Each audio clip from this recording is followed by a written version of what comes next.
Here we are, dude. Raw Fitness, Brian. What's up, my brother? Show us the place, man. What do we got going on? So what's up, guys? I'm Brian. I'm the owner of Raw Fitness. I want to show you guys the new spot. So let me explain to you what's going on.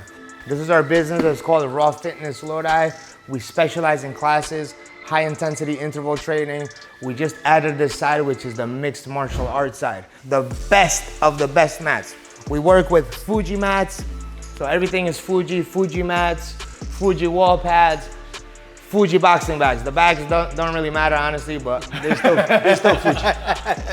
The vision here is we help teenagers, troubled people, specifically teenagers, get them off the street, teach them how to fight, and help them channel their energy into something positive. We got a 16-foot boxing ring. 16-foot boxing ring, you know, we like to play in here. We do sparring. If you want to spar, you have to have at least 6 months experience. You got to spar with a coach. You can't just come in here and beat each other up. That's not how it works, all right? If me and Dave can get in there. Just sign a waiver. Sign a waiver, big boy. Come on, Mike, come on. This is my pride and joy right here. Wait, you ready? Yep. Look at Goku. Goku muscle chart, baby. Yeah! Yo, tell me about it. Come check this out. All right, guys, and my favorite quote, I'm gonna leave you all with this. This is my favorite quote. This is by James Allen. As the physically weak man can make himself strong by careful and patient training, so the man of weak thoughts can make them strong by exercising himself and right thinking. It's all about the mind and the body, guys. Let's get it. You know what I'm saying? Come on, baby. Let's go. Raw Fitness, come get some. Bang, bang.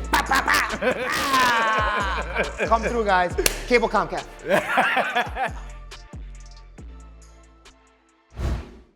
Well, here we are. We're back. Episode, I just said it, 344. 344. We got Brian Giraldo back in the building. If you're watching on YouTube, we're in his kingdom. This is Raw Fitness. It's over his left shoulder. Lodi, New Jersey. Man, we're back, dude. We're back, guys. How do you feel? I feel amazing. I feel good. Dude. Thank you for letting us into your home. On a Labor Day. On Labor Day. They say you're not supposed to work. Nah, You know what I'm saying? You want to be a business owner, you got to do what you got to do, baby. I don't want to hear no excuses. 100%. That's right. Talk about that a little bit, bro. Because You know last what time I'm we were discussing Raw Fitness and we were at this point in the road where it was going one way or the other way. Yeah. And obviously we're sitting in this new addition to Raw Fitness. So what's it like, dude, being a business owner and having to make I can't even imagine a hard decision, but a expansion this, dude. What does it take to do that? So I was in a place, so we've been here 10 years. I was in a place where I had to make a decision. It was either sell the business or expand the business.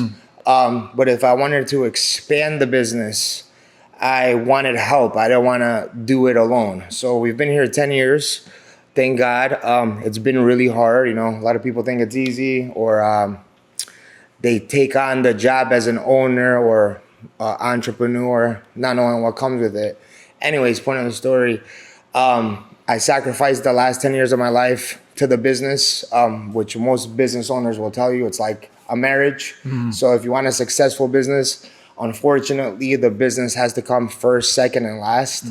And I just got to a place where I was tired and the business is doing well, but I don't want to sacrifice time with my children for the business anymore. So what happens most of the time, if you guys analyze business owners, they sacrifice their whole life, they sacrifice the life with their kids, and they get financially free. But by that time, the kids grow up and they put themselves in a position where they have all the money in the world, but they would trade it all to have time with their kids. You know what I'm saying? Yeah. So I'm very good at analyzing life and sitting back and seeing what's important to me. And the number one thing for me is my kids. So I don't want to put myself in a position where I'm financially good 10, 15 years from now. But now I have all the money in the world and I lost my kids' growth or, the good moments that I'm never going to get back. So I made a decision. It's either I sell the business and spend more time with my children, or I expand the business, bring in partners, and get some help with work so I could spend more time with my kids. But I don't money's not important to me. This is my passion. Money's freedom, and money is going to put me in a place where I could help people. And realistically, my number one goal in this life is to help people. That's what makes me feel fulfilled. That's what gives my life meaning. You get what I'm saying? Yeah. So this new side, I opened this new side specifically to be a pillar here in Lodi, here in Bergen County. I've talked about this in the past. I didn't have a model growing up. I do have a father, but we don't have a relationship. I want to be the person that I wish I had when I was growing up. Wow. So now I'm in a position where, thank God, due to my partners, due to my sponsors that you can see on the wall, due to my hard work and the sacrifices I've made, I'm finally in a position where I could help kids and most importantly, lost teenagers who don't have anywhere to go, where they don't have somewhere to put their negativity. They don't have anywhere to channel their misled energy. So I put myself in a position where I can help back, and be the person that I never had. Wow. So thank God. So I expanded the business. I got the help. I got the partners. And sometimes, finally, bro, after 10 years, I'm one of those people that I'm very hard on myself. I never say, good job, Brian. I'm always like, even when I won the Golden Gloves, bro. Yeah. I won the Golden Gloves in 2014, and I was so unhappy with my performance. Yeah. So I actually did the Golden Gloves with a broken hand. I didn't tell anybody because they wouldn't have let me fight. So I literally just broke my hand, and I think it was my scaphoid, yeah, that's what it was. That's what it's called. And I didn't tell the doctors. They asked, are you okay? I didn't tell anybody. The only person that knew was my coach. And I won the Golden Gloves with a broken hand, but my performance, because I know how good I am, it wasn't good. It was shitty, Oh. So, point of the story, even though I won, I wasn't happy with my performance. Yeah. So I didn't pat myself on the back, So now that I'm 36 years old, I finally say, good job, Brian. Wow. So I find myself in the gym and I'm like, holy shit. Like I built this shit alone. Like nobody helped me. Yeah. You know what I'm saying? Yeah. I built this shit by myself. And I'm proud of myself now, bro. Wow. So I'm in a better place mentally, spiritually, all around. I feel good. Finally, I feel happy, I didn't have that before. Wow. Where'd that switch happen? Yeah. What's up, my brother? Where'd that switch happen? I think it happened. So like I said, I sacrificed a lot of time with my kids. Yeah. I sacrificed a lot of time with my ex-wife and even now with my new family for work. But I'm finally seeing the fruit of my labor. So it takes a long time to get there, but I'm finally in a place where I have the kids, like literally, Brian, I'm so happy I came here.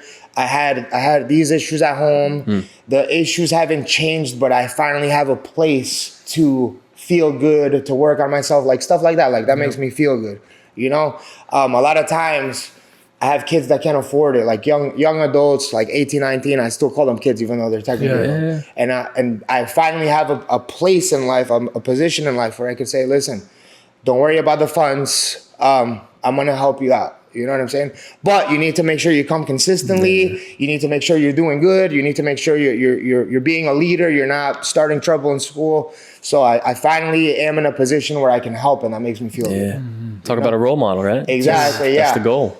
Exactly. So I don't think of it as a role model. I just think of it as like a good spot to be in. Yeah. Was there someone like that?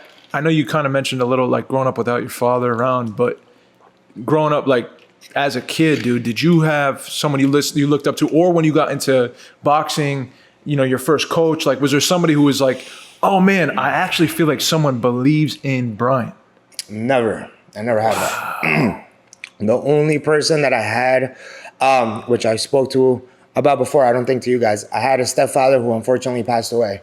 That's the only like role model I kind of had. And unfortunately, that was taken away from me, and that put me in a very tough place mentally. I used to cry about it for years. I used to cry myself to sleep.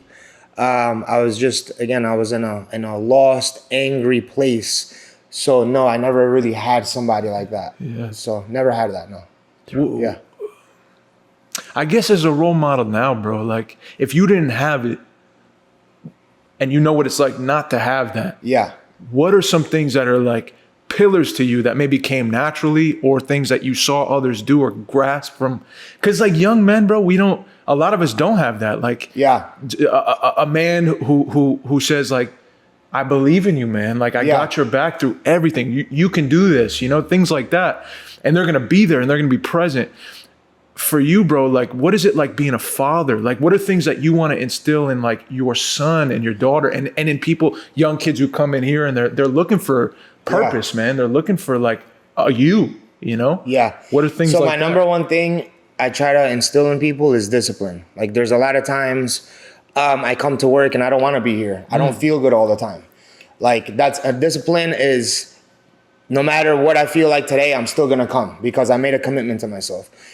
Motivation is an emotion. Motivation comes and goes. Right. So sometimes I feel like working out and I have a great workout. Sometimes I don't. I feel like shit, but I still do the workout because I'm disciplined. Yeah. So the number one thing to me is not being emotional or understanding your emotions and letting discipline be up here and emotions down here. So it's good to be emotional if you know how to control it. Yeah. It's not good to let your emotions run wild. And not to talk shit about women, but in my opinion, usually men are better at that. You know what I'm saying?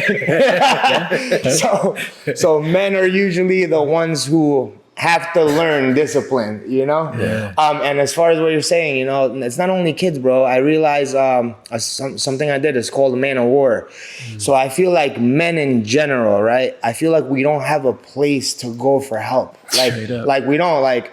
Girls ask us, oh, what's wrong, babe? And then you talk to them and then they make you feel like a little cunt or like a little BITC, you know what I'm saying? So it's like men, we don't really have a place to go. It's messed up. Like women have all these women's things, woman that, woman, but what the hell do we have? Where do we go for help? Yeah. So it's not only just the teens, but I feel like I'm getting a place where men could come and they could chill, come punch a bag, let it off in a positive way. You get what I'm saying? For men overall, not even just kids. I have a lot of grown-ass men that come here, and you don't need to tell me your whole life. Like, we just hit the bag, we feel each other's vibes, and we just feel like brothers. You get what I'm saying? Yeah. And then eventually we talk about our lives, but this is a place that I'm building not only for women and not only for teenagers, but for men to feel good about themselves and not feel like little punks if they open up to somebody. Yeah. You know what I'm saying? Yeah. Vulnerability. Exactly. I hear a lot of the thing I like really, like we always talk about it too, of like young men and like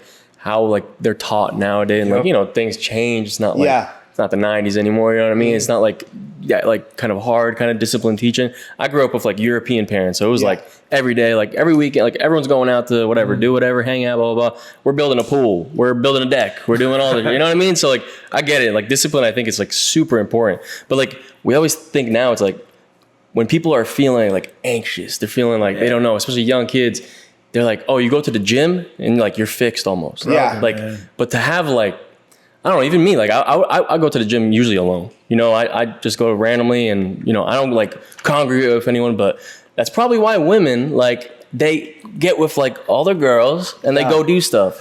And like for guys, I think that's like positive to like, it is positive. If you go to somewhere and like, y'all punch a bag and y'all talk through just punching the bag. Exactly. And like that's, I think like that community is super important. Yeah. Super important, bro. And the messed up thing is like a lot of guys are intimidated. Yeah. But the funny thing is, bro, like when you know how to fight, like you don't need to be intimidating. It's usually men that don't know how to fight that try to be intimidating to other men. But the point of the story is when you come to a place like this, we actually are here to help you. So there's no need to feel intimidated because we've been there. We've been in a place where we were angry and we finally learned how to fight and we finally know how to cause real damage. So actually that calms us down and it helps us be like, come on, brother, like this shit is dope. Yeah. Like, trust me, try this out and you're gonna feel so much better. Yeah. And that's honestly one of the best things I love about fitness. Like, fitness is not just a body transformation. When your body gets healthy, so does your mind.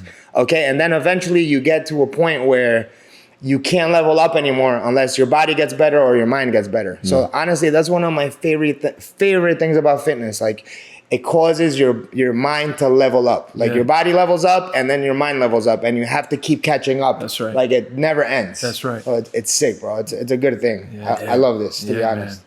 Same, bro. With boxing, the gym I train out of, it's just, I got the key, so I walk in at midnight sometimes if I need to, but I'll go box, a few rounds or 12 rounds, and then I go home. I'm like, babe, I love you so much. Right? You know what I mean? But I feel like without that outlet, and I'm 35, dude. I wish I knew that when I was 18. Bro.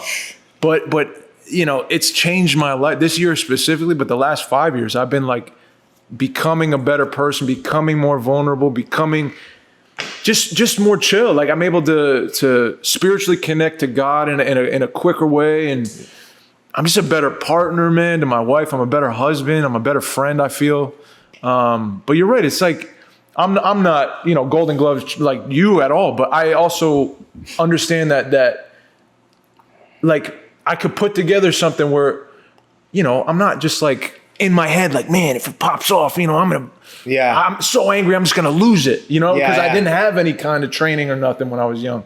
But now as an adult, I'm there's something in the Bible they say the meek shall inherit the earth, and then I looked up what meek is. Meek is you have a giant sword, but you don't use it. Yeah, you just know it's there. Exactly. So it's a sense of peace. You don't need to prove anything. You know what you can do. That's right. So you beat somebody up in your mind, and you're like, bro. Or you don't feel the need to do it anymore. You're like, bro, I'm not. The emotion to do that isn't even there. Oh, I still have it, bro. Do you have it? I do. Well, how do you feel about that right now? At your age right now. If somebody messes with me, I beat them up in my head 100 different times. I swear to God, I'm not even joking. I beat them up, and I'm like, dog, you don't know what I could do to you, bro. That'd be a problem. It ain't even worth it, man.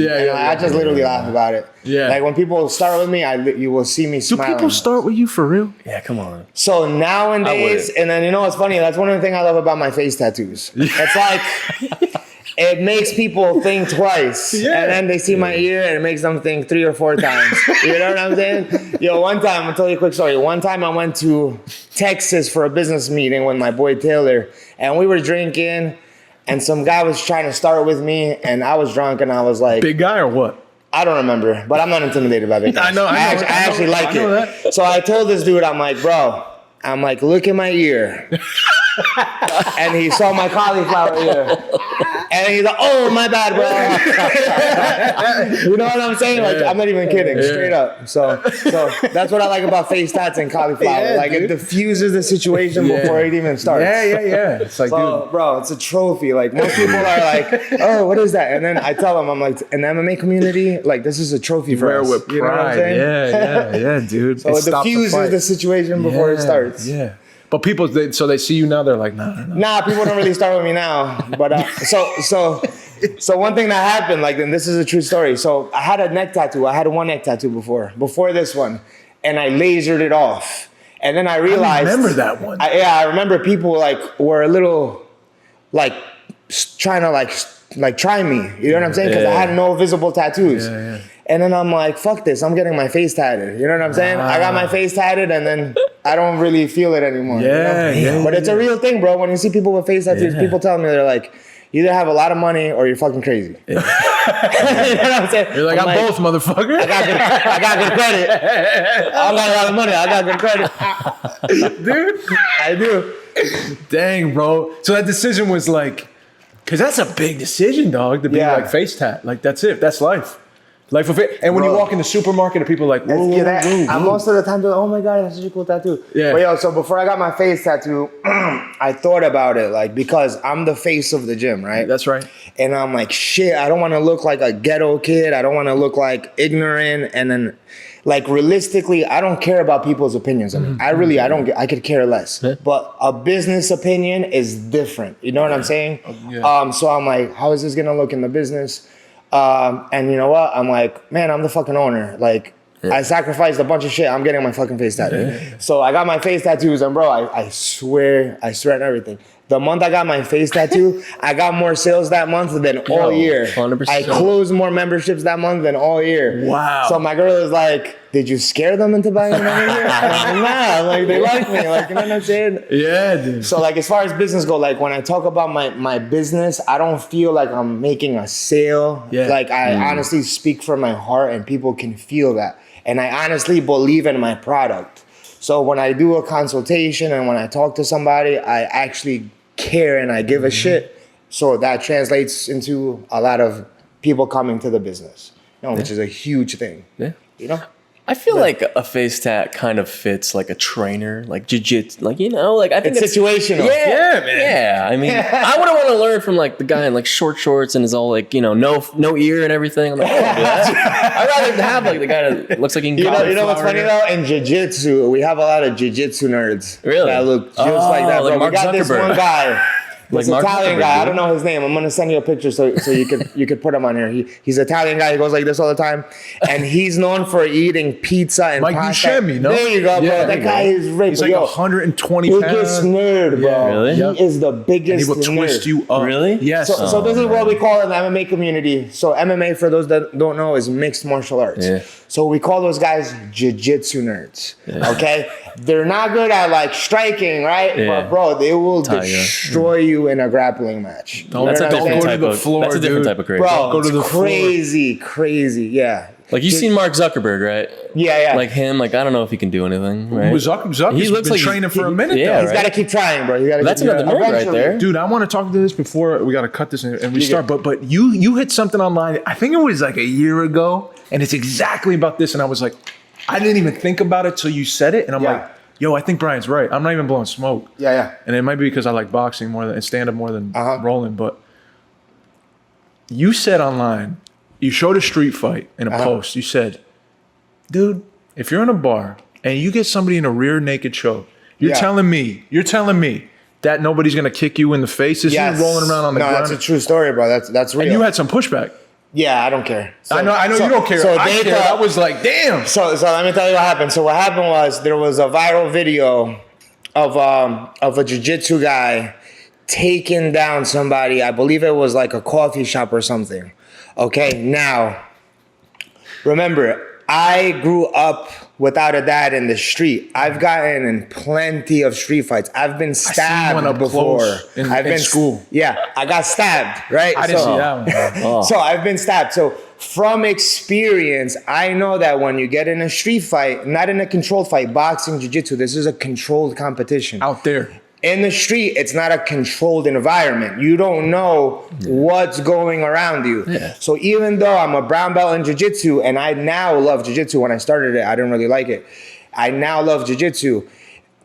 The best place to be in a street fight is not on the floor, okay? If you're on the floor, first of all, in a street fight, it's usually more than one person. You don't know if the guy has friends. It's usually 2-3 people on one. That's just the way it is. Like statistically, that's just the way it is. I don't want to take somebody on the ground when you don't know 2-3 people are behind me. Okay, me personally, I love to fight, so I like to fight 2 or 3 people. I don't give a shit. It's fun. Okay, I'm dead serious. I like that shit. Right? But now as an adult that I have kids, I don't want to get stabbed again or shot. Like, I don't street fight anymore. Okay, point of the story, in jiu-jitsu, controlled is good. In a street scenario, you do not want to be on the floor. You don't know who's behind you, what's going on over there. My attention, even if I have a guy in a rear naked, I have no idea what's going on behind me.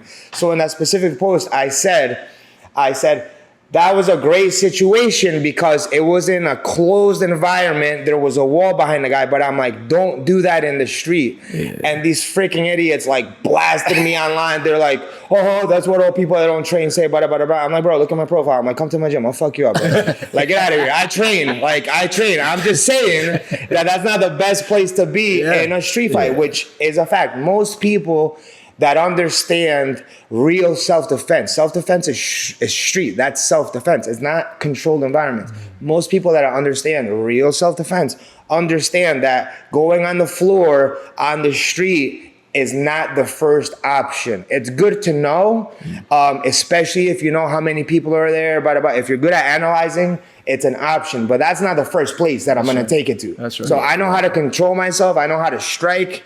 Worst case scenario, I'll take it on the ground.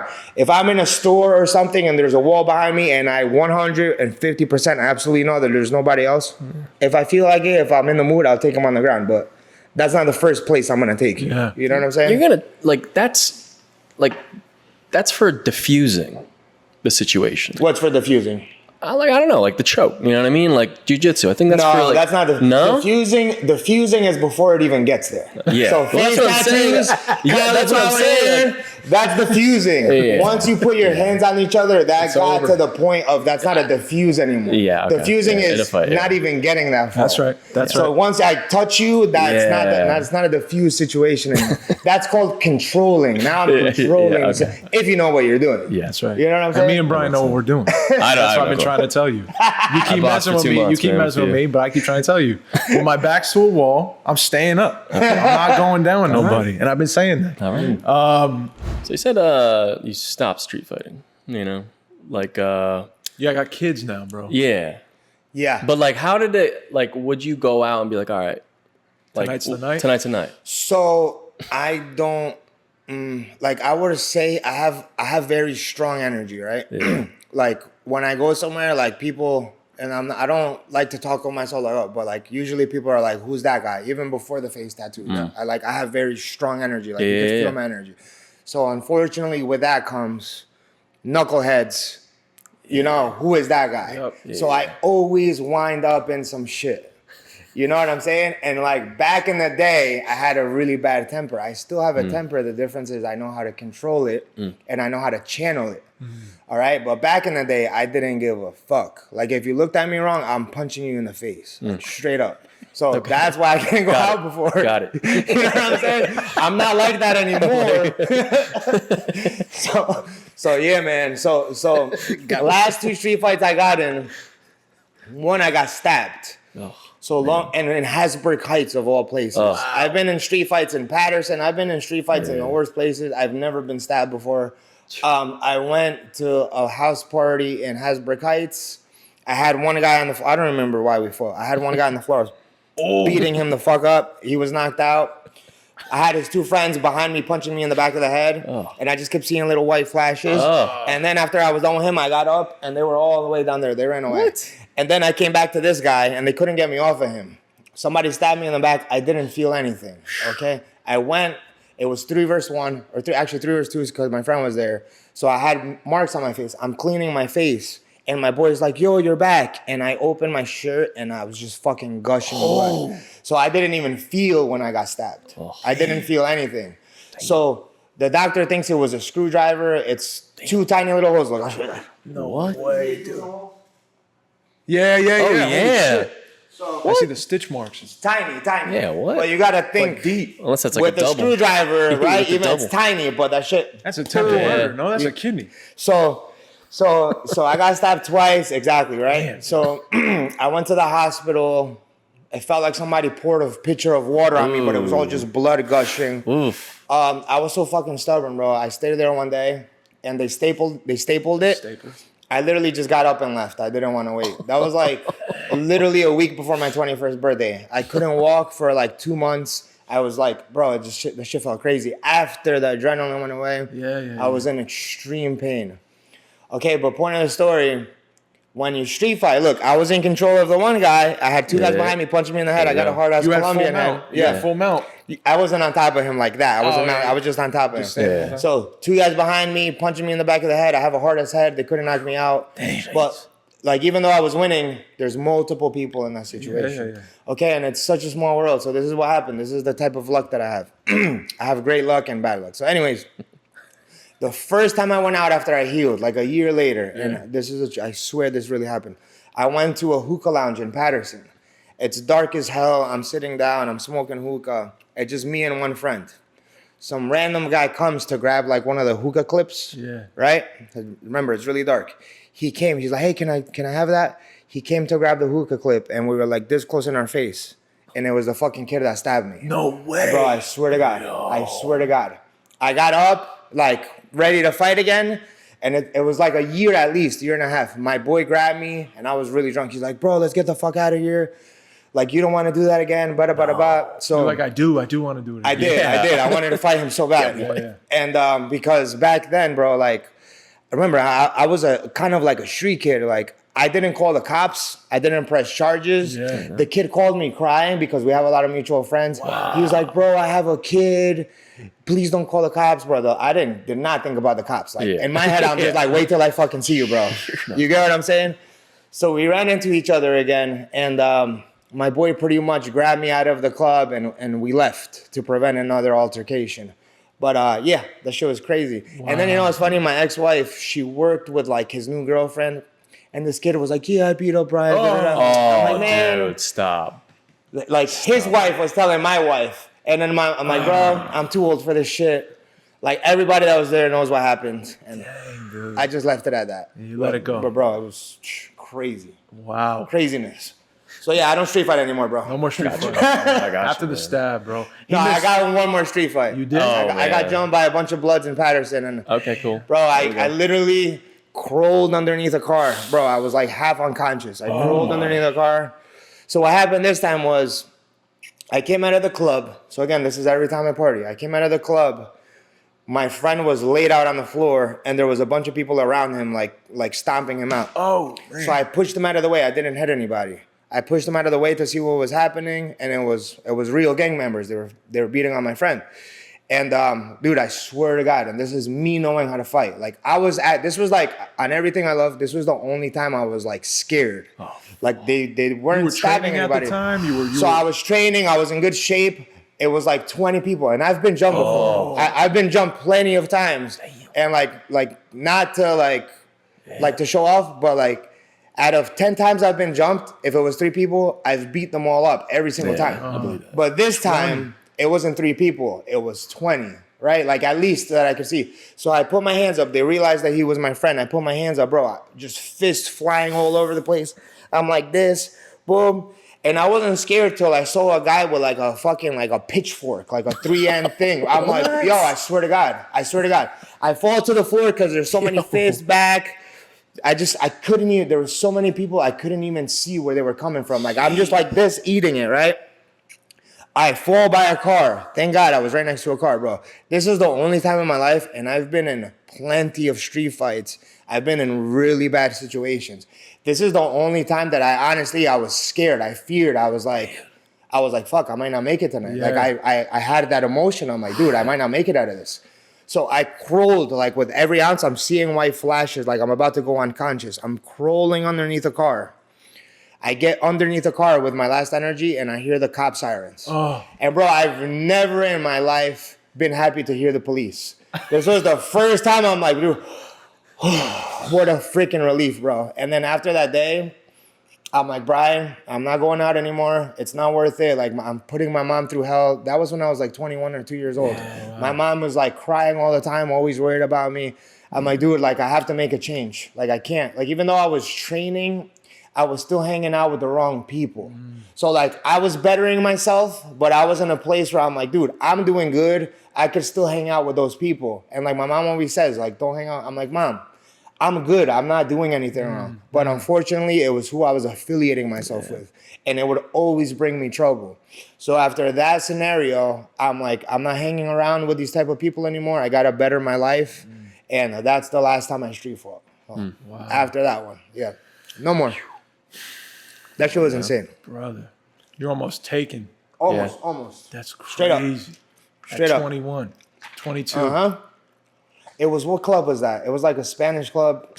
It was really popular. I don't fucking remember the name of it. They closed that shit down because people were getting like hurt. Oh, man, dude. And that's why I don't chill in Patterson no more. Nothing to my Patterson friends. Yeah. But it always attracts trouble my way. I'm like, fuck, bro. So you feel like you've always carried that kind of energy wherever you went.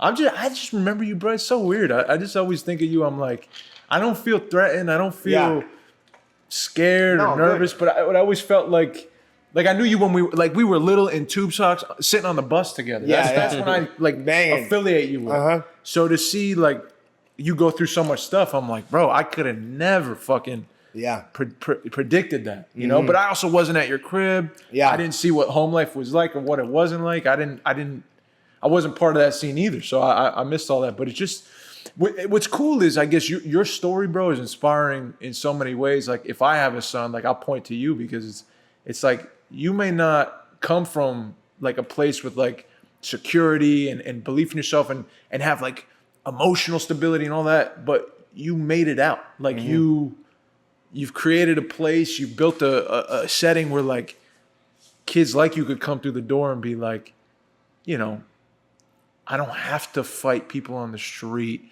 I'm angry, but I could channel it into something. Like, you know, it's interesting, bro. And also, like, you had dreams and a purpose of like, I'm going to become a fighter. Yeah. That's what I'm going to do in my life. And you were doing it. And then injury kind of derailed that, if I'm not mistaken, right? Yeah. So when I was a teenager, right, like, we didn't really honestly have a lot of money. So I had all the necessities in life. I had food.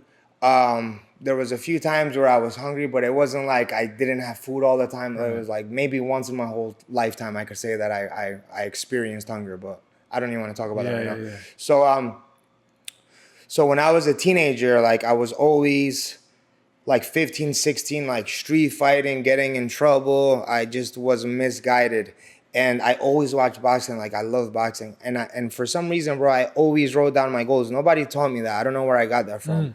I actually have a piece of paper, and I'm going to find it on my Instagram.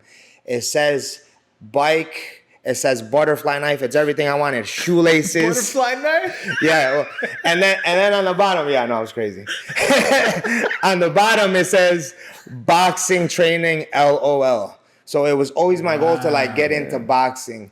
And when I turned 16, 17, I tried to get into gyms, but I couldn't afford it. Right. My mom couldn't afford it. I would literally ask the owners, I'm like, hey, please, like, let me clean. I just wanted to get my foot in the door. And nobody would take me. That's why, nobody would take me, bro. Like, I was willing to clean, help out, anything they needed. I'm like, anything you need.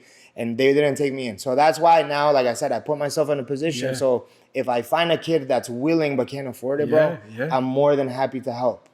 So I'm gonna find that picture and send it to you, bro. Sure, so like, we got a long way from that. You know, no more butterfly knife in my notes. in the notes, dude. But talking about like injury derailing and then turning it into from fighter to owner. Like, I'm gonna train people. The injury. So this is pretty much what happened with my injury. So first of all, I have a lot of injuries, and most people that do mixed martial arts do. It's normal. There's a difference between a simple injury and like like career-ending injury. So what happened was, I was doing jiu-jitsu with a freaking huge dude. This was when I was already actively fighting. So I was an active fighter. At the time, I was about 10 wins, 9 wins, 1 loss. So I was in a place where I was going to finally go professional, right? I was going to finally go pro. I've been training like crazy. I couldn't wait. Sponsored, Muscle Maker. Sponsored. And I rolled with this white belt. At the time, I was a purple belt, I believe. And most injuries happen because people don't know what they're doing. So in jiu-jitsu, it's called guard. I had my legs wrapped around him in guard. And he didn't know how to get out of that. I was about 160. He was like 250 straight muscle. So he literally grabbed my legs, dude, and pried them wide open. And I felt the pressure on my hips. But never in my wildest dreams that I think he was going to tear both my hips at the same time. So he literally ripped my legs open and it tore both sides of my. It's called the labrum. So it's the little cartilage that holds the bone into the socket. So he ripped both of that at the same time. So that was a career-ending injury. So that's it. So I had 4 hip surgeries. Put me in a wheelchair for a little bit. Put me on a walker. But, dude, I used to cry every night. Like, why the hell did this happen? Like, what's going on? Why is something always happening to me? And at the same time, I was a personal trainer. So what really happened, right? God closed the door for my fighting career, but he slowed me down enough to see the opportunity of opening a business. So if it was never for that injury, I wouldn't be where I am today. And it's crazy because, like, and not to disrespect my friends, but like a lot of friends that I grew up with that are still fighting, and they don't have anything to show for it. So it sucks because God pushed me in the future in my business ventures like 20 years. because I couldn't fight as a professional, but he put me in a place where I could see business opportunities, you know, and even though I'm technically not professional, I spar with professional fighters all the time. I beat professional fighters all the time. So on the books, I'm not considered a professional, but I am on that level, and that's all that matters to me. You get what I'm saying? Me too, bro. And Me and Brian are on that level. I've been telling you, Mike. So yeah, bro, slowed me down enough to see business ventures. And God opened up the door, and now we're sitting in your kingdom, bro. Raw Fitness with the ring behind us, dude. And we'll do a little walk around. Yeah, we'll do a walk around. We'll cut it in now. But what was I about to ask you, dude? Oh man, this is gonna kill me. I just had something. You got it? I'm losing it. What the fuck was it? Anyway, whatever. We can move past it. It'll come back to me. Oh, the hip injuries, dude. Yeah. These hip injuries, bro. You good, actually. Yeah. So 4 surgeries you had to get? I got 4 surgeries, yeah. So how are you still sparring and like? So I'm very limited to what I could do when I spar. You can't lunge. You can't. So the biggest problem that I have when I'm sparring is level changing. So it's either I keep it standing or I keep it on the floor. Okay. But anything in the middle. Yeah. So if you watch me spar, I'm very aggressive. I don't dodge and weave too much because I can't. Like I take shots. I see the punches and kicks coming, but I can't move fast enough due to my injury. So I can still train. I still see it coming. I just can't react fast. Got you. When I do jiu-jitsu, I have to stay on the floor. If it's very hard for me to get up or change levels when I'm sparring. Gotcha. When I do jiu-jitsu, I can't play guard, so I can't hold them. So unfortunately, what happens is when people that watch this, I know about jiu-jitsu, I get my guard passed a lot. But it's not because I don't know how to hold people on guard. It's because I can't. You can't. But what happened now, my jiu-jitsu defense is crazy good because I get in bad positions a lot. Exactly. Exactly. So I have really good defense. Yeah. I still train, but I'm very limited. It's not what the person does that hurts me. Is when I go too hard, it feels like I'm about to re-tear my yeah. So I have to go at a decent pace. That's probably like nice and slow. Yeah. Because at some point you gotta taper it back, right? Yeah. You want to go harder. Yeah, but I can't. It's okay. Yeah, I just do my best. Yeah. I get a sweat and that's it. Yeah, that's too many injuries, man. But I mean, speak on that too. And then I just remember what I want to ask you. But I'm finding like I'm 35. I can't do like I used to do at 25. But I'm just glad to be clocking in the gym, doing rounds, running when I can. Like I'm at where I'm at. I know where I could push myself, and that's what I'll do. But I'm not gonna run like the 20-year-old that's running next to me. I'm not gonna do 17, 18 rounds like the 18-year-old that's boxing in the gym. I'll do what I can. I'll push myself as far as I could go, but and further a little bit, but I can't be. Yeah. You know, at some point you taper a bit, you know, as you grow older. A lot, bro. It happens to all of us. Yeah, man. But you notice that too about yourself? 100%, bro, especially with my injuries. But it's all good, bro. I'm just happy to be able to move. Yeah. You know what I'm saying? And when I go pick up my daughter from school, I'm like, I don't consider myself in the best shape that I've been, but I'm still in a better shape than most people my age. And like, even regardless, like I feel good.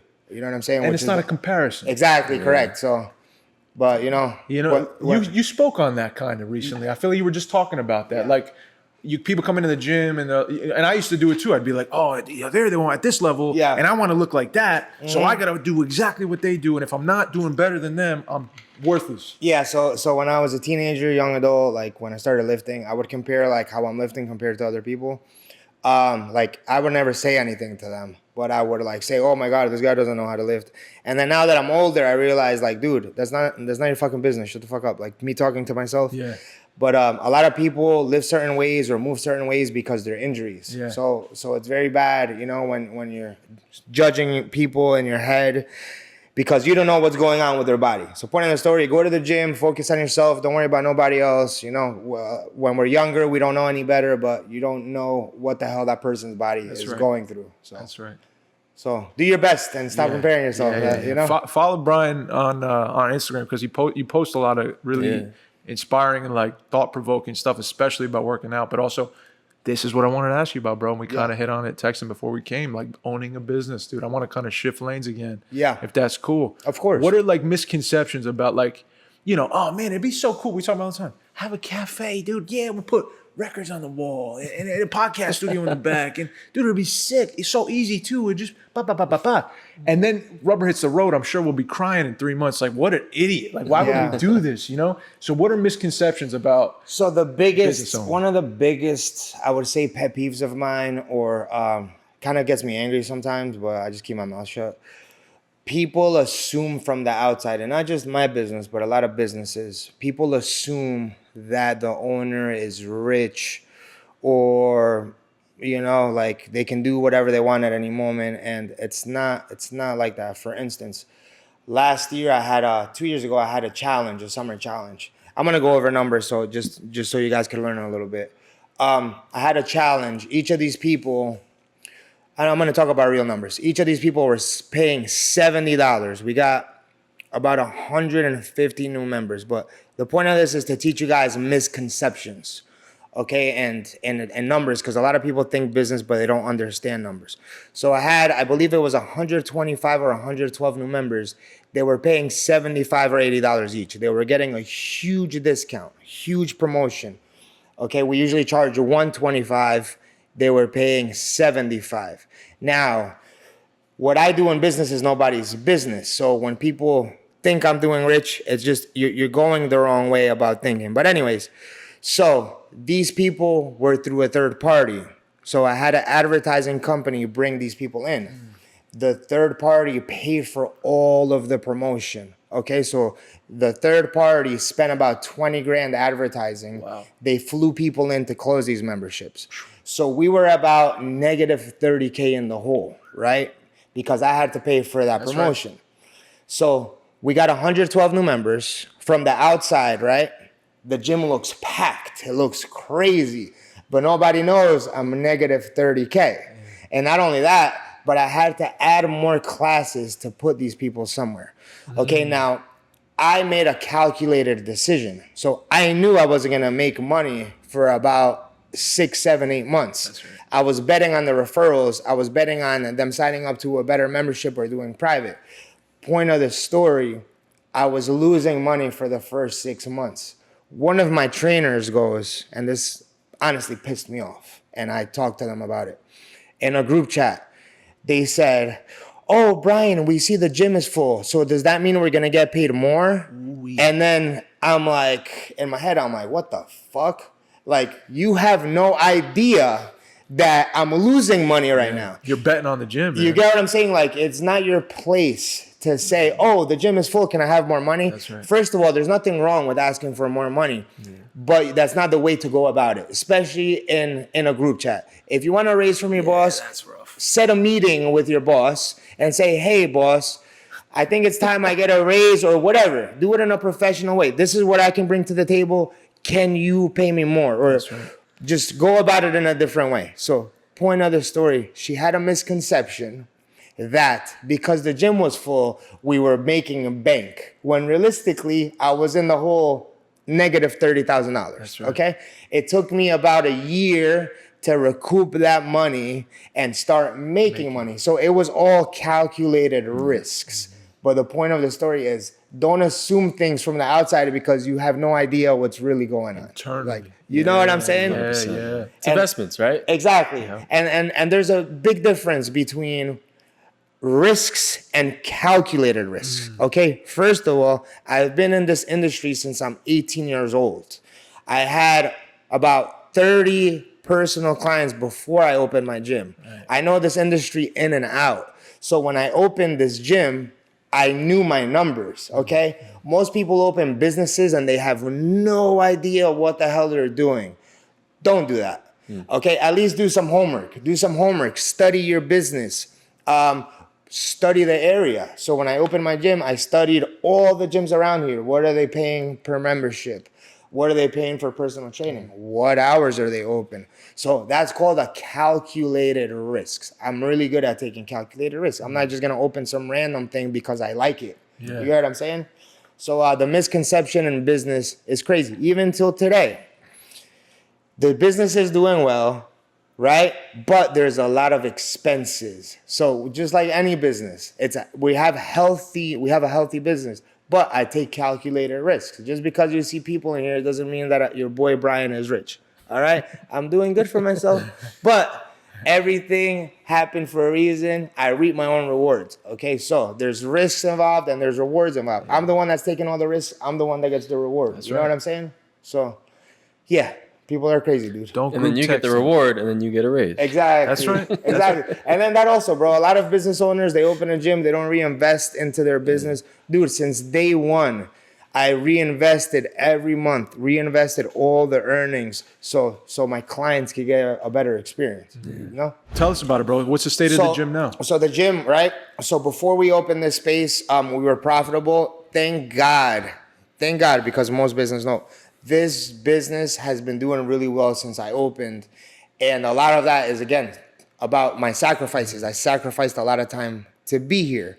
So with the new space, the new opening, I knew in my mind, calculated risk.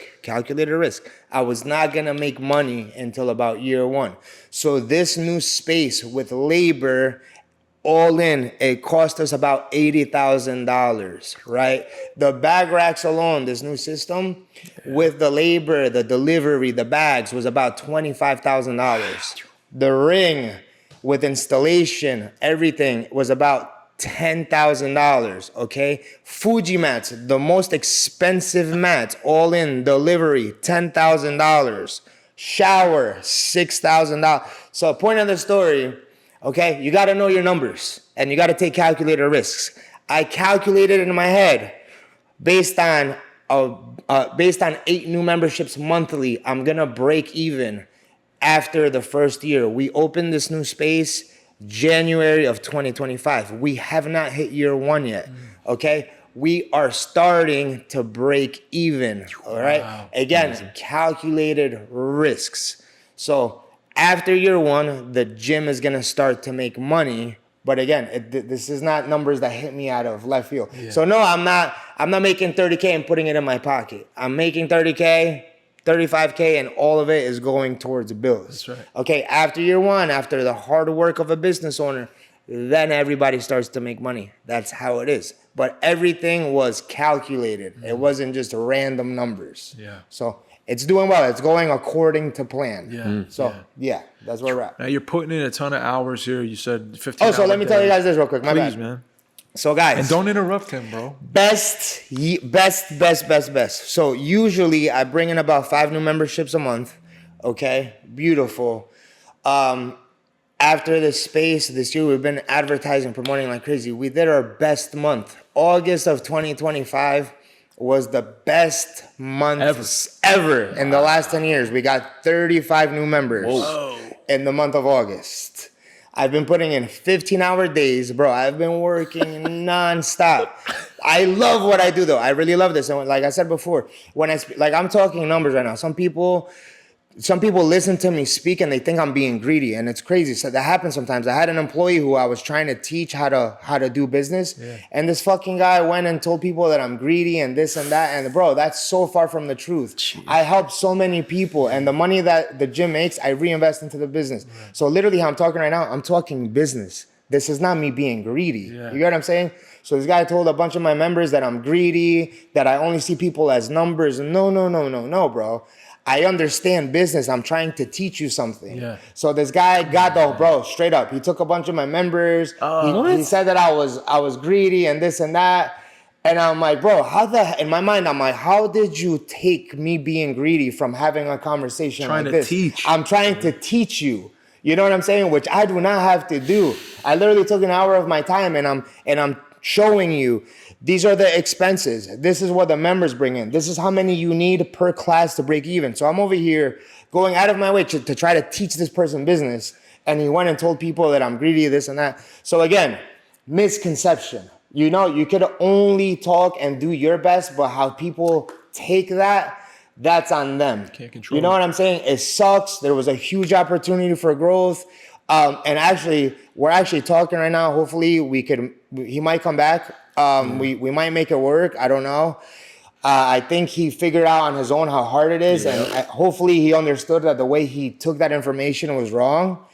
But yeah, man, people are just like, I love business. I love fighting. I love business. I tried to teach him something and he took that shit the completely wrong way, bro. Wow. That was wild.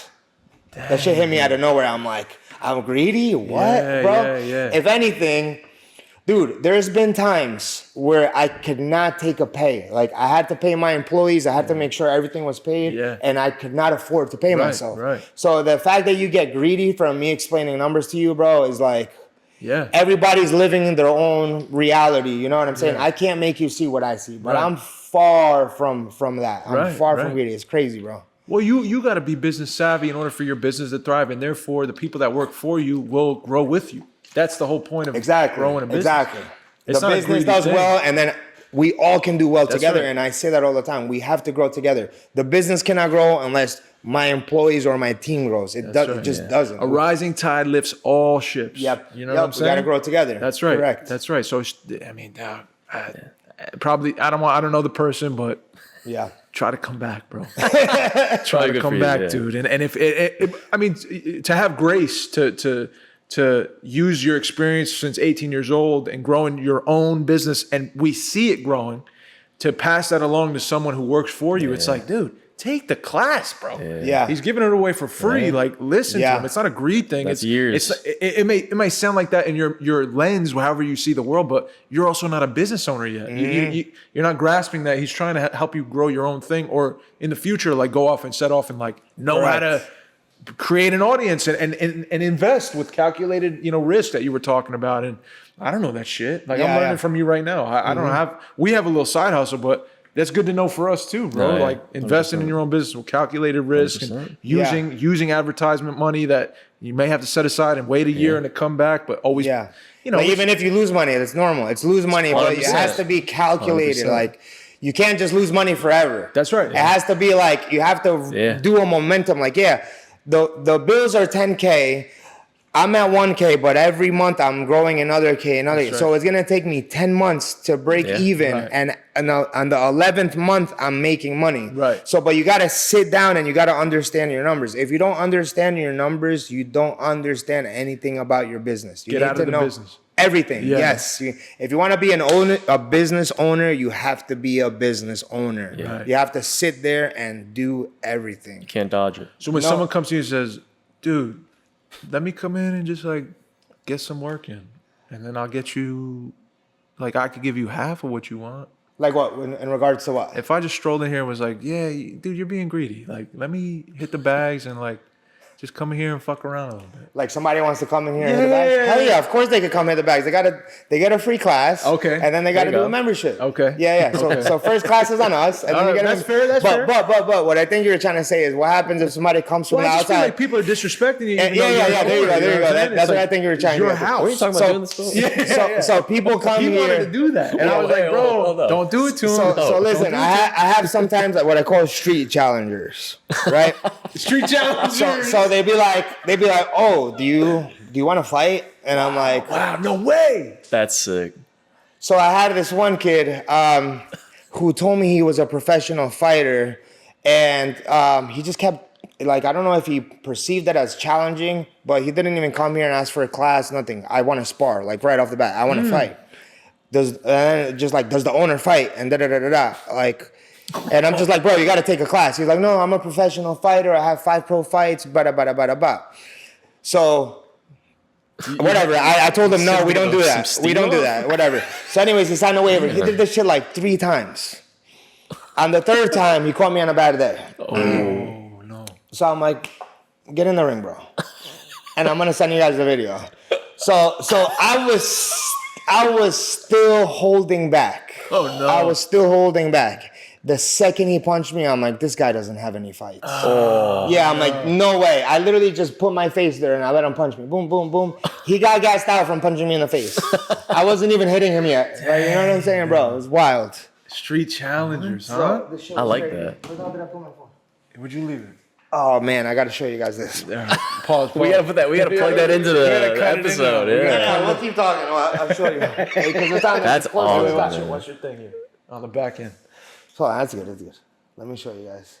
Let's see how fast it takes me to pull this up. Bro, street challenger. I like Let's see. That's Here we go. Look. That's how you get some advertising. Look, I was honestly not even hitting this dude hardly. I was letting him punch. Oh, no. Look at his feet. Look at your hands down. Took a right. All he's throwing is rights. I let him hit me. Ooh.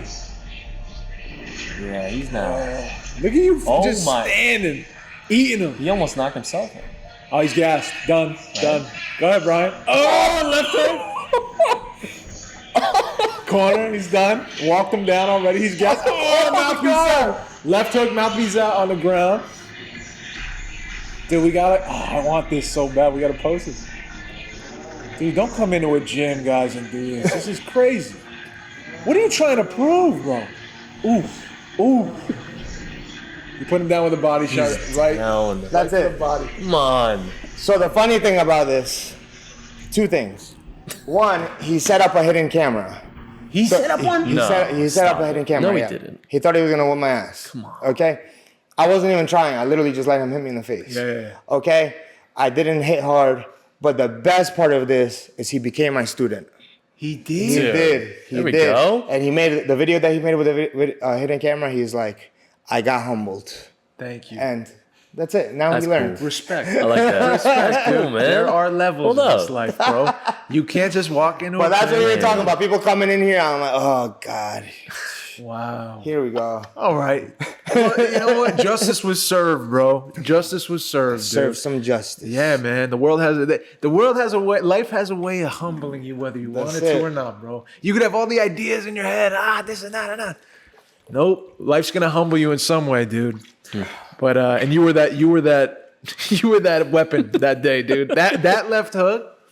Yeah, That was like a little great. slap. Dude, That was great. It was just a little pop. Yeah. I didn't even throw no power in that. I just literally slapped. That's great. Bep. Yeah. I'm like, oh God. Walking down, so there's nothing more.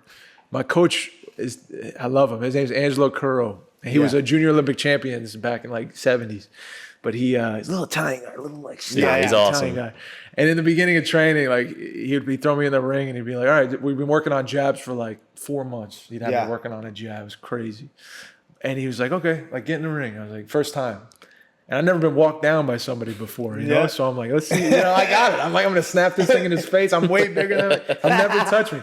Bro, but I remember the first feeling of like hitting him in the face, snapping his head, and he just kept moving forward. Yeah. Like, Everybody's different, bro. It's terrifying. It is. You And know? You know what's crazy though? There's different levels of professional. Like you don't really, most people don't know that. There's different levels of professional. So we talked about my boy Julian before, bro.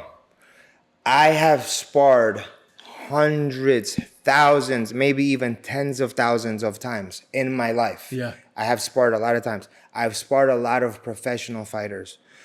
I've sparred my boy Julian Hammerhands. Bro, when I tell you I've never been punched like that, and Julian to me is like this. Right. Bro, son, I'm like, I haven't felt like this since the first time I sparred. Bro, he is on such a different professional level, bro. Wow. Like, it kind of got me excited. I'm like, holy shit, like, this shit is crazy. He fucking laid me out with a body shot. And the funny thing is, like, while he threw the body shot, I fell out of the ring at the same time. So, like, I stepped too far, right?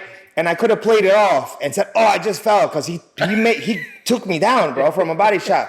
And then everybody's, oh my God, he just fell. I'm like, no, the motherfucker hit me, bro. Like, I'm gonna show you guys the video. Oh my God, bro. Hey. Anyways, different levels of professionalism. Yeah, dude.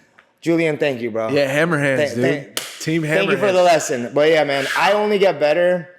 So you know how I like helping people, right? Yeah. So there's always new things to learn. I only get better when I spar with people that are better than me. That's right. I only learn from people that have multiple businesses, not only, or in a better financial place than me. So the life journey is play with people your level, play with people or help people below you, and then learn from people above you. You get what I'm saying? So I only get better when I surround myself with better. That's you right. know what I'm saying? That's But right. never forget the people behind, because you need all three. Below, same level, above. Yeah. You know what I'm saying? Yeah, dude. Well, it's good. Man, that's a good piece of advice. That takes a lot of like, I don't know, like like you can't judge, you know what I mean? You gotta like be humble. You gotta that's tough to be in there. And I always say, bro. There's room to learn. I don't know everything. Always, bro. If you study or if you listen to millionaires and billionaires, they're constantly learning, continued growth. Like it never stops. Even jiu-jitsu, bro, it's constantly evolving. Everything in life is constantly evolving. If you stay in the same, like, you're not gonna learn. If anything, you're actually gonna get lower if you think you're staying the same. Life is constant movement. You're either learning or you're not getting better, and people are surpassing you. So you need to constantly be learning. You know what I'm saying? So especially people that, bro, billionaire. I love listening to billionaire. Bro, they're always reading. They're always after what's new. Like, there's no such thing. Like, if you want to stop, you're gonna get left behind. You know what I'm saying? So you gotta learn, bro. You gotta learn and you gotta give it back. That's always. Right. That's right. I got like 2 last questions. Yeah, same. I'll hit you one and you can go, Dave. Yeah, bro. What's like one? I feel like you got no like regrets on anything. But what's like one thing with the business side, like with the gym, that's like one thing you wish you did differently, or like maybe you wish you didn't go down like some path with it? Nothing, bro. So I say this all the time. I am very good at analyzing and stepping back and asking myself that question. But every mistake that I've made, I've learned from. Which, if you learn from your mistakes, you gain something. It's only a loss if you are in the same place and you don't learn anything. Every single mistake that I've made in business, and I've made plenty, I've learned something from.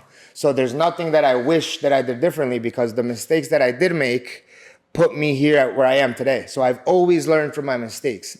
There's nothing specific that I could say that I wish I did different. The only thing that I think about sometimes is like, damn, I wish I made the turf black instead of blue. I'm like, damn, because I did an Instagram poll, I'm like, black or blue? And it was like 50-50. I'm like, shit. But sometimes I get in here like, damn, what would it look like if it was black? That's it. That's a good one, you know? It's fair, bro. I'd rather have that. I don't really have any huge mistakes that I wish I know, bro. I learned from every single mistake that I've made. So there's nothing specific that sticks out to me. Yeah. Right on. Nothing. Realistically, being honest. Do you have like, this is a more vulnerable question, and feel free to be like, nah, I'm good. Yeah. But, you know, when you go home, you lay your head down at night, or anything keep you up, like, do you have any fear of life, or is there anything that kind of makes you doubt, maybe not yourself, but I don't know, life in general, or where you're headed? Is there any fear you have? So the only thought that constantly comes to my mind when I sleep at night is the thing that we talked about in the beginning, and it's time with my kids. Yeah. So I work a lot, bro. Like, even though I love what I do, and like some people literally assume I don't work. When I'm home, I'm on my phone and I'm not playing. I'm literally answering texts. I'm talking to prospects. I'm always working. Like, I work from the second I open my eyes to the second I go to sleep. And I even dream about working, and that shit pisses me off when that happens. It really does, because it feels like I don't rest. But I think about my family a lot. I think about specifically my daughter, because unfortunately me and her mom aren't together. Like, we broke up. We have a good friendship, but I think about my kids. I think about, like, is all this work and trying to help the community and trying to help other people, is it gonna be worth it? Am I here enough for my daughter? Like, so that thought keeps me up a lot. Like, my daughter saved my life. Like, before my daughter, I was in a very depressed place. I didn't want to breathe. I just didn't understand the point of life. I literally begged God, please let me have a kid. Like, me and her mom weren't going through a good time. I'm like, even if we separate, please just let me have a child. And bro, my daughter literally gave me a reason to breathe, and it gave me fire. It gave me my fire back. So there's nobody in the world that I love more than my daughter. So I think about, am I doing the right thing? You know, is it wrong that I didn't try to fix things with her mom? Like, so the thought of my daughter, like where she's at, like it haunts me a lot. And I think to myself, I'm like, it's better to be happy and separated from her mom than to be together with her mom and constantly fight in front of my daughter. Yeah. You get what I'm saying? Yeah. I would rather my daughter see me happy, separated, than miserable and together, because I grew up in a very domestic, violent house, and I would never want anybody, especially my kids, to witness that. 100%. So that's the thought that bothers me a lot, and I come to the same conclusion, which is what I just said. It's better for my daughter to see me separated and happy than together and fighting. And the whole business thing, like, that's why I made the decision to expand. It's either sell or expand, and the main thought in those decisions was my kid. You know what I'm saying? So it's better that my kid sees me happy, and in the future, I don't want her not to be like, Daddy, you didn't do your best. You didn't take the chance. You know what I'm saying? But just my kids overall, bro. My kids overall. Is this worth the sacrifice? Is me working 15 hours a day? Are my kids gonna remember me working all the time? Am I giving them a good environment to grow up in? Yeah. So that's the main thought. So sometimes it brings confusion. It brings, is it worth it to my family? Like, you know what I'm saying? Yeah, man. You know a thought that I come up with? Like Thanos. Like, that motherfucker's crazy. Yeah. Like, I'm sacrificing time with my kids to better my community. So I'm just like, yeah. So yeah. It's my kids, bro. That's the only thought. But I think I made a good decision. I decided to expand. Even though I'm working right now, again, this is all calculated. I know I have to work a certain amount of hours. Hopefully in a year, I have somebody that takes at least half of that. Yeah. But everything that's happening right now is all calculated, and it's going well. It's going to my calculations. So thank God. Yeah, thank you know God, what I'm saying? bro. Thank God. If you had like if she was to tune into this, like, let's just say she's 21, she's setting off on her own adventure in life, and she's looking back at you talking today about the things that were keeping you up at night about her and everything you're kind of discussing right now with us. And thank you for sharing it, bro. Because this is real stuff, man. This is it's not easy to be a father. It's not easy to be a business owner. It's definitely not easy to be both. Yeah. I can imagine only. I don't even know. But if she was to listen to you now, what's something you'd want to tell her at that stage where you're at today? If my daughter was listening in the future, I just hope that she knows that everything I've done my best. You know what I'm saying? So when she's old, I hope that she knows and she understands that even though I sacrificed a lot of time, I'm doing the best that I can, and there's nothing more I can do. I'm honestly doing my best. I do my best every single day, and I don't know what else to do. You know what I'm saying? Mm-hmm. So I hope she understands, and I hope I put her in a position to see that, I'm doing my best, and that's it. I don't know what else to say to her. Yeah. I hope she's happy. I constantly tell her I love her. I actually made a picture album of her so you could see, so she could physically see us growing up together. You know what I'm saying? Wow. Yeah. So. Man. So hopefully she knows her dad did her best, and that's it. You know what I'm saying? Right. Yeah, man. I'm sure she does, dude. Anything else, Mikey, for Brian? I think we're good, man. Dude, how about you tell us just what's going on with the gym today? Where people coming into the door? Like, how do they sign up? What's it looking like? Do you want to get into that? Yeah, hell yeah, bro. So guys, we finally opened this new side. We opened up in January. I would say we've been open since March because we did a lot of construction. Guys, if you want to change your life, like I spoke about before, it's not just a physical change. Changing your body physically is going to lead to your mind changing. Your mind changing is going to lead to you spiritually changing, regardless of what religion you are.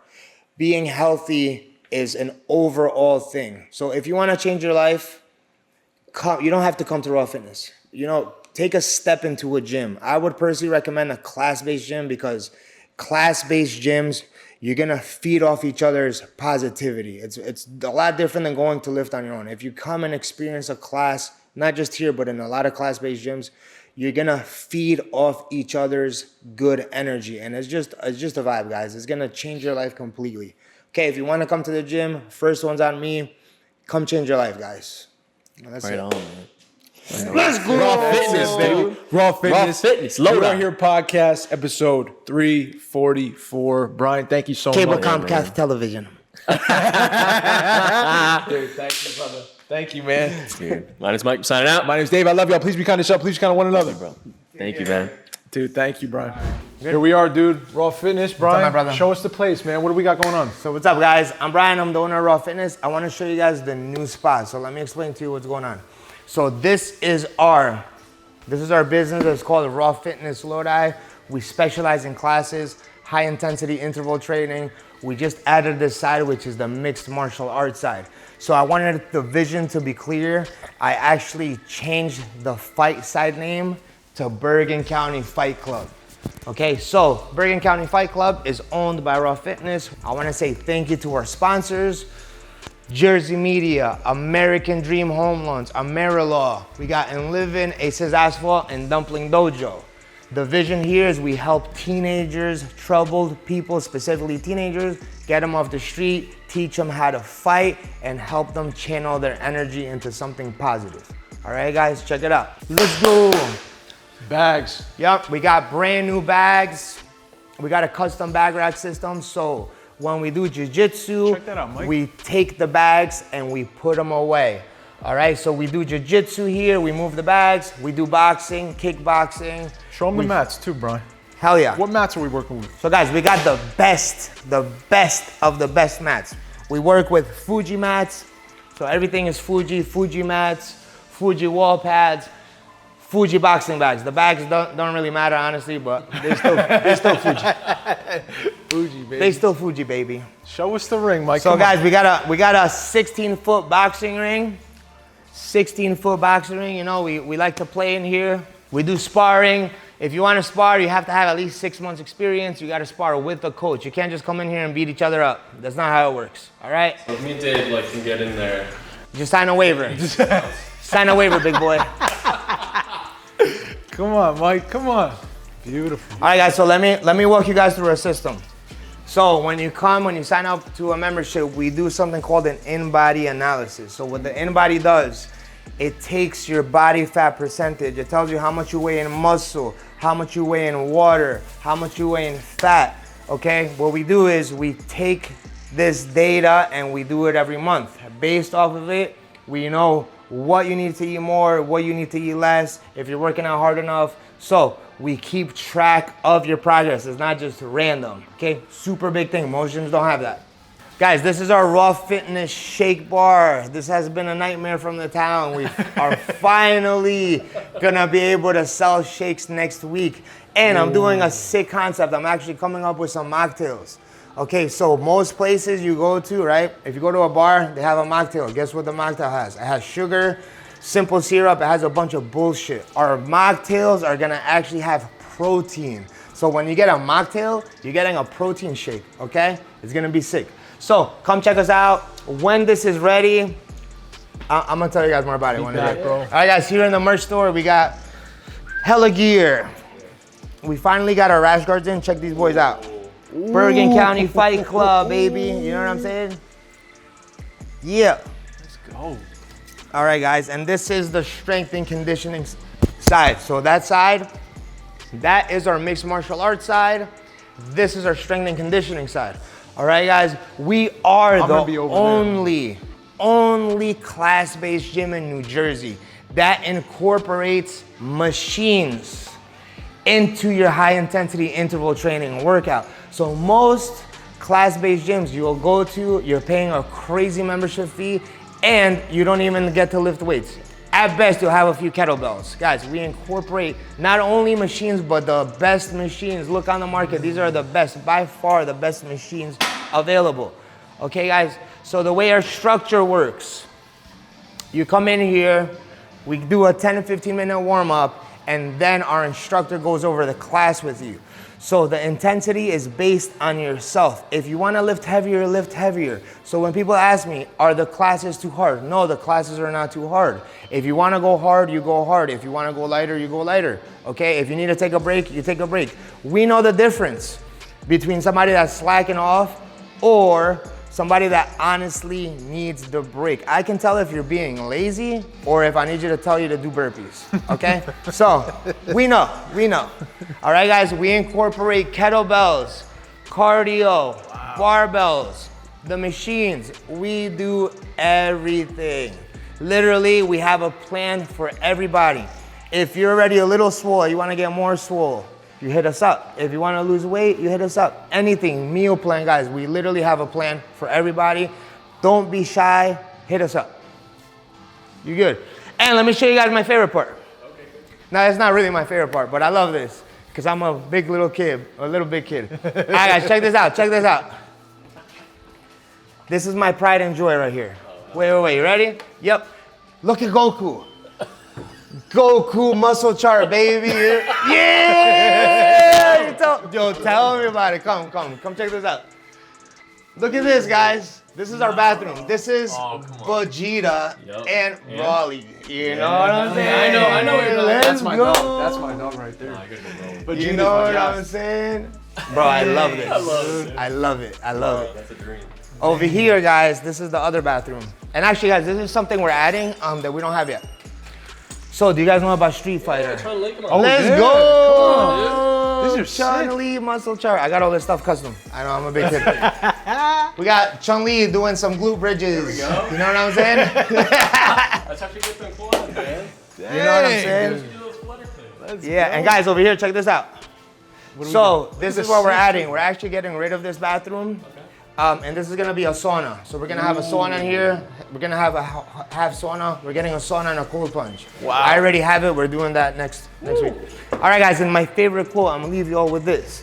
This is my favorite quote.